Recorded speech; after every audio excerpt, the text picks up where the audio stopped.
Bonjour, bienvenue sur ma chaîne. Merci de m'écouter. Merci pour toutes les personnes qui soutiennent déjà cette chaîne et merci pour à tout le monde de continuer à la soutenir en vous abonnant, en likant, en partageant et n'hésitez pas à commenter. Je pense en tout cas que c'est aussi par tout ce que les personnes qui se sentent sur ce parcours flamme jumelle peuvent partager que cette chaîne peut aider les uns et les autres, les unes et les autres. Et donc voilà, je suis donc psychologue, psychothérapeute et j'ai développé cette chaîne en espérant pouvoir proposer des outils, des visions qui peuvent soutenir les personnes qui se sentent sur ce parcours flamme jumelle. Donc comme je le dis à chaque fois, je ne suis pas là pour débattre de ce que sont les vraies flammes jumelles, les fausses flammes jumelles, les liens karmiques intenses, s'il y a réunion dans cette vie ou pas pour être flamme jumelle. Je pense personnellement que les personnes qui se sentent sur ce parcours sont les seules à même à sentir si cette personne qu'elles sentent avoir profondément dans leur âme ou dans leur cœur être leur flamme jumelle et si elles sentent que ce parcours ressemble et résonne avec ce qu'elles vivent.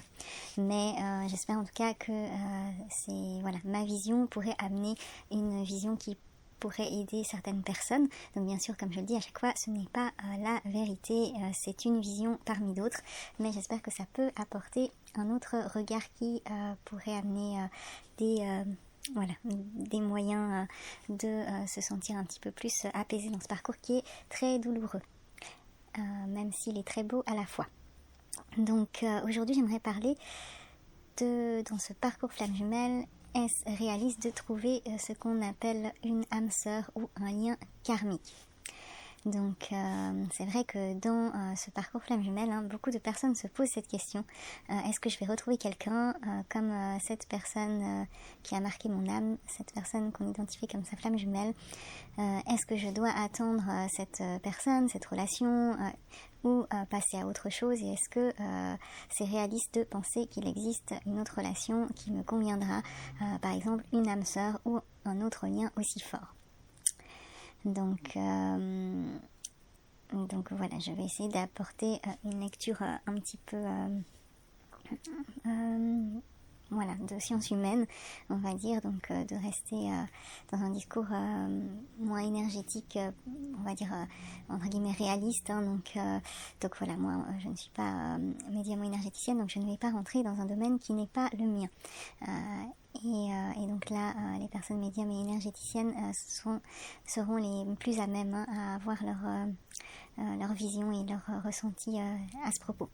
Mais en tout cas, dans une vision plus psychologique, pourquoi cette question arrive, c'est souvent parce que le cerveau a enregistré une expérience forte, une connexion émotionnelle marquante et donc une sensation d'unicité.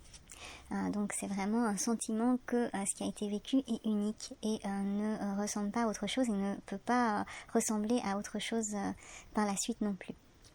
Et donc le résultat, c'est que on sent on compare tout le reste à ça, consciemment ou inconsciemment, parfois ce n'est pas toujours conscient, mais en tout cas il y a quelque chose de l'ordre d'une empreinte qui fait qu'on compare le reste à cette expérience. Et donc plus une expérience est intense, plus elle devient une sorte de référence. Donc quand on parle de connexion d'âme-sœur, on peut se dire est-ce que c'est une réalité ou une construction? Donc le concept d'âme-sœur, il est très répandu. Mais psychologiquement, si on est très terre à terre, on va dire que ce n'est pas une preuve qu'une seule personne existe pour chaque personne. Ça représente surtout une compatibilité très forte, un attachement intense et un sens qu'on peut donner à une relation. Donc de toute façon, dans les théories de connexion d'âme, dans les croyances de connexion d'âme, les âmes sœurs peuvent être nombreuses, on dit aussi, rares mais nombreuses quand même. Oui, il y a des connexions très fortes qui existent, mais il n'y en a pas qu'une seule forcément dans toute une vie. Mais bien sûr, quand on sent qu'on a rencontré sa flamme jumelle, on sent que c'est ça qui est différent quand même. C'est qu'on a vraiment le sentiment que cette rencontre, elle est vraiment différente des autres. Mais en tout cas, sur les âmes sœurs, normalement, même dans les croyances de connexion d'âme, on dit qu'on peut avoir plusieurs âmes sœurs dans cette vie. Le lien karmique, c'est souvent, comme je l'explique dans d'autres vidéos, pour décrire une relation intense, mais souvent aussi instable et difficile à lâcher. Ça correspond souvent en psychologie à un attachement de type anxieux, évitant, voire chaotique, des schémas répétitifs, des blessures émotionnelles activées. Donc le karmique, ça signifie souvent une relation qui fait répéter quelque chose qu'on a déjà vécu et qu'on essaye de résoudre, et c'est ça l'idée d'apprendre une leçon de cette relation. Mais bon, en tout cas, être réaliste, de rencontrer quelqu'un qui nous marque aussi fort que la personne qu'on ressent comme être sa flamme jumelle.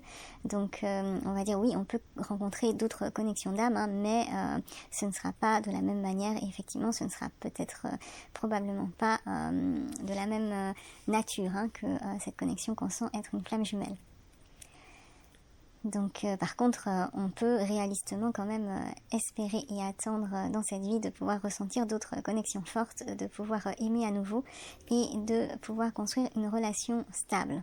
Alors bien sûr, on ne peut pas exactement prédire l'avenir, le parcours de vie de chacun, mais en tout cas, il n'y a rien qui pourrait aussi confirmer que ce n'est pas possible. Donc l'idée, c'est toujours de garder cet espoir dans la vie qu'on peut être surpris par les rencontres qu'on va refaire et qu'on fera. En tout cas, le parcours flamme jumelle étant très difficile, si on rencontre plutôt des connexions d'âme sœur, on peut aussi espérer qu'on rencontre une relation, une personne avec qui la relation sera moins difficile et plus en sécurité. Alors ce qui est moins réaliste, probablement, c'est de retrouver exactement la même intensité. Si on sent que cette personne correspond à cette flamme jumelle, c'est parce qu'on sent qu'il y a une intensité particulière, donc ça paraît moins réaliste de retrouver exactement la même intensité. En tout cas, ce n'est pas le but de s'attendre à ça dans le futur, même si ça pourrait arriver, puisqu'il y a des personnes qui sentent qu'elles ont rencontré leur flamme jumelle, mais après elles se disent que finalement ça ne l'était pas, mais pas dans le sens négatif du terme, dans le sens qu'elles ont pu retrouver une relation qui leur apporte la même intensité de sentiments.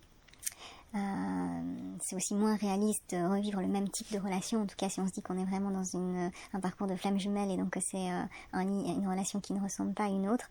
Donc voilà, on ne va pas revivre le même type de relation. En plus, chaque relation reste quand même différente et peut-être il n'y aura pas ce sentiment un petit peu qu'on pourrait dire qui ressemble à quelque chose d'obsessionnel, pas dans le sens pathologique du terme, mais dans le sens vraiment d'y penser tout le temps. Donc dans d'autres relations en général, on va se dire que ces aspects-là sont moins intenses. Mais quelque part, c'est aussi les parties de la relation flamme jumelle qui est très compliquée à gérer, et donc c'est pour ça que le parcours fait que ces parties trop intenses, on essaye justement au cours du parcours de les atténuer et de les rendre plus confortables. Donc dans d'autres relations, justement, cette partie-là qui au départ du parcours flamme jumelle, dans ce lien flamme jumelle est compliqué, ce sera moins fort dans les autres types de connexions d'âme. Et donc après la rencontre avec quelqu'un qu'on ressent comme être sa flamme jumelle, ce qui change, c'est que on ne fonctionne plus de la même manière. Donc on voit les relations différemment, on refuse certaines dynamiques et on cherche en général plus de stabilité. C'est ça qu'on cherche au cours du parcours généralement. Donc on va dire que le type d'amour qu'on aimerait ressentir évolue. Alors, si on est dans l'idée de rencontrer une âme sœur, comme je disais, la flamme jumelle, en général, le ressenti qu'on a de cette relation, c'est de l'intensité, de l'instabilité, de la transformation, alors que l'âme sœur, c'est plutôt de la compatibilité, de la stabilité et de la construction. Donc, la flamme jumelle, elle est plutôt une expérience qu'on a vécue et qu'on aimerait revivre. Et bon, pour les personnes qui se réunissent, peut-être qu'elles vont revivre cette expérience en plus apaisée. Mais sinon, la rencontre avec une âme sœur, c'est une relation qui est vivable, on va dire, quasiment du début de la rencontre à la fin de la rencontre, on va dire, enfin de la relation, s'il y a une fin, parce qu'il y a des âmes sœurs qui restent toute la vie ensemble. Mais en tout cas, c'est dans cette vision d'âme sœur, la relation qui est stable dans sa vie terrestre. Alors là, je vais parler vraiment d'un point de vue psychologique, donc bien sûr,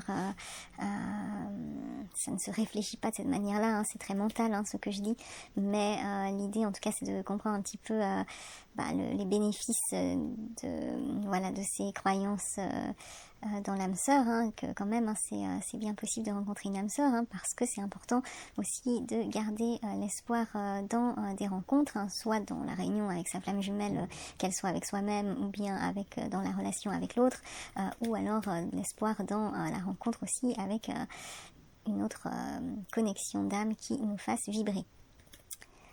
Ça ouvre aussi la perspective de nouvelles relations, dont ça permet de ne pas rester bloqué. Mais bien sûr, le but de croire dans la rencontre à une autre connexion d'âme, ce n'est pas de retomber dans l'idéalisation non plus, que c'est une autre relation qui va pouvoir nous sauver. Sinon, on retombe dans ces besoins de ne pas être seul absolument. Et donc, ce n'est pas non plus d'idéaliser un autre type de connexion d'âme qu'on pourrait rencontrer. Ce n'est pas non plus d'amener des attentes irréalistes sur la relation amoureuse terrestre ou la relation humaine terrestre. Et ce n'est pas non plus de ramener une sorte de comparaison entre âme sœur, flamme jumelle. C'est vraiment de pouvoir prendre chaque relation pour ce qu'elle est et la valoriser pour ce qu'elle apporte de positif. Et puis de permettre aussi d'analyser, d'être réaliste sur ce qui est négatif, mais est-ce que justement on peut vivre avec ou améliorer ces points négatifs. Alors les personnes qui vont plutôt choisir quelque part aussi de rester dans l'idée que sa relation avec sa flamme jumelle est la plus importante et donc il n'y a pas forcément envie de rencontrer un autre type de connexion d'âme, c'est aussi positif parce que ça amène une cohérence avec son ressenti et ça respecte son expérience, mais bien sûr l'objectif ce n'est pas d'amener des blocages émotionnels ou de maintenir les personnes dans des attentes prolongées ni d'empêcher d'avancer dans sa vie terrestre, comme on l'appelle, et aussi de pouvoir bien profiter des relations, des connexions des connexions humaines qui se présentent à nous dans la vie.